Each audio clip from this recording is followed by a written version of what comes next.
Good evening from the Channel's newsroom here in London. The Premier of the Australian state of New South Wales has declared a week-long state of emergency in response to the escalating bushfire threat.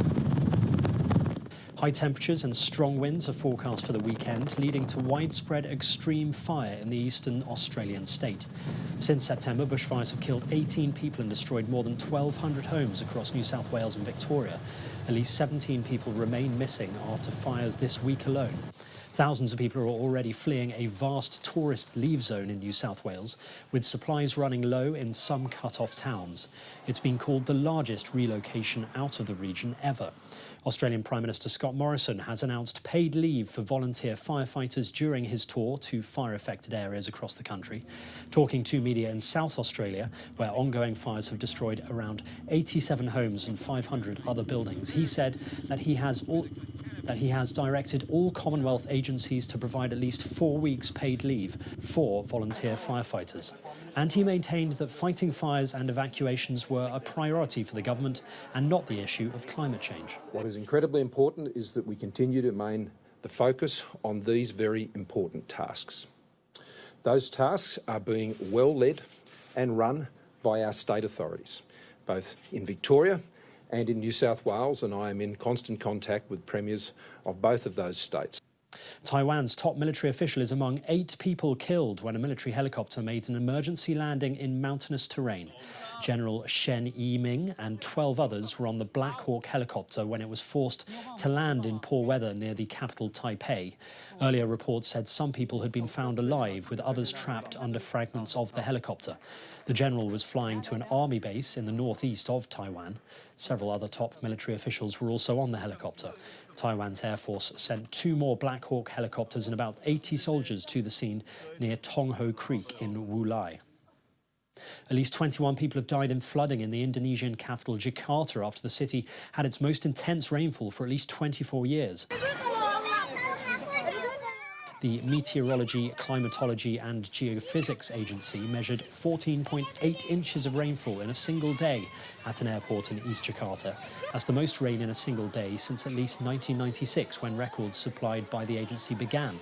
The agency said the intensity of the rain was due to several factors, including the monsoon season, as well as a high amount of water vapour in the air affecting cloud formations over Java Island. At least 9 people were killed on Wednesday when the Syrian army launched missiles that struck a shelter for displaced families in the country's northwest. Medics said 5 children were among those killed in the strike on a disused school in the town of Samin in Idlib province. Over 16 people were injured. The Syrian Observatory of Human Rights said the death toll was expected to rise. Austria's Conservatives have agreed to form an unprecedented coalition government with the Greens after months of negotiations. Sebastian Kurz's People's Party had been in coalition with the far-right Freedom Party until a scandal toppled the government in May. The People's Party came top in a snap September election, but have only now agreed a deal with the Greens. It is the first time the left-wing party will serve in government.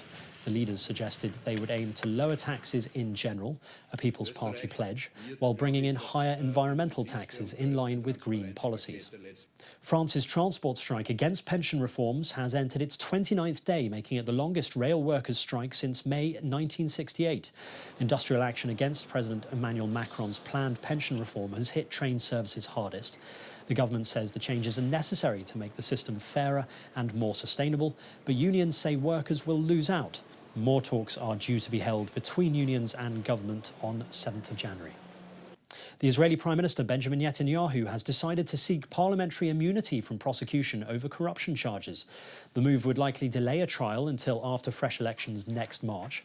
In November, the Prime Minister was charged by the Attorney General with bribery, fraud and breach of trust in 3 separate cases. Mr Netanyahu, who denies wrongdoing, would need the support of more than half of MPs for immunity to be granted. And finally, Chinese archaeologists have unearthed about 200 more terracotta warriors and a large number of ancient weapons from the pit of the mausoleum of Emperor Qin Shi Huang. The Mausoleum Site Museum said that during the 3rd excavation, an area of 400 square metres had been excavated.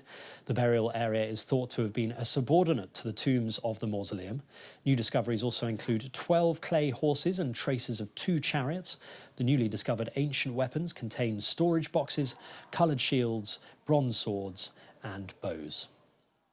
And that's your international news around the world in 5.